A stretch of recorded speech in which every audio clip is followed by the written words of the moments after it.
Yes, I know, before anyone writes it in the comments, I look like the acorn from Ice Age. Piss off.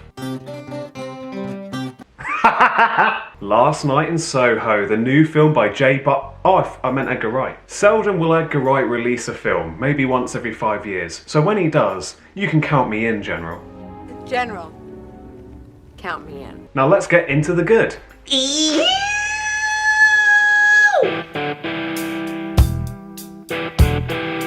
I would say it's very good on a technical level, but Ben's Booby channel already took that joke. One might say this film is great on a technical level. Great on a technical level. So instead, what I can say is it's very beautifully shot. It's very beautifully shot. Matt, There's Always a Way Out Smith is in the film. There's always a way out. And he's great. I wish there was more of him. He's kind of underutilised to a certain extent. I wish the 11th Doctor was in more films, because he doesn't do many, and the last one that I saw him in was Terminator Genesis, which he was in for about 5 minutes.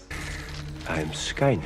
It's a weirdly relatable film because the character Eloise is studying fashion, and while I didn't study fashion, I did go to Falmouth University to study film. Even though I'm a film school dropout. Falmouth University. Though only for 2 terms because of what Klaus Schwab had up his sleeve. Smart traffic, smart government, smart cities. Bullshit. Total fucking bullshit. So I found it very easy to relate to Eloise as a character, and it was very enjoyable seeing her deal with the pros and cons, the best and the worst, the ups and downs of university life. I enjoyed the university element so much that honestly, if that was just the film, I probably would have enjoyed the film even more, because while the psychological thriller elements are good, they're not as interesting for me as the university elements. That's it for the good stuff. On to what I disliked.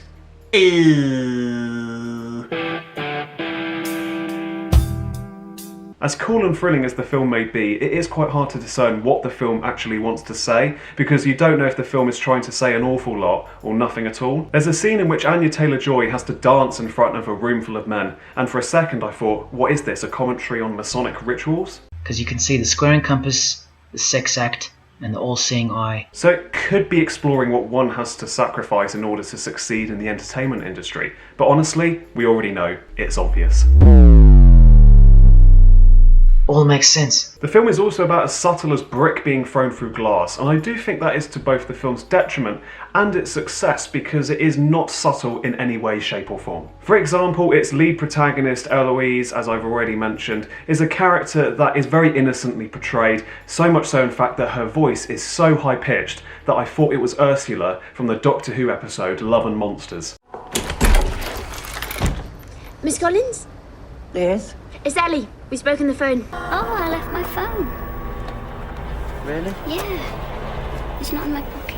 It also doesn't help that while the film is good and I really enjoyed the experience of watching it, it doesn't exactly linger long in the memory like Hot Fuzz, Shaun of the Dead or The World's End. If I'm being brutally honest, I'd rank Edgar Wright's oeuvre as follows. Last Night in Soho, Baby Driver, Scott Pilgrim, Shaun of the Dead, Hot Fuzz and The World's End. So that is my review of Edgar Wright's new film Last Night in Soho. Have you seen the film or are you going to? Please let me know in the comment section below. I always love reading your thoughts and it'd be great to get a general discussion about the film going down below. Thanks for your time.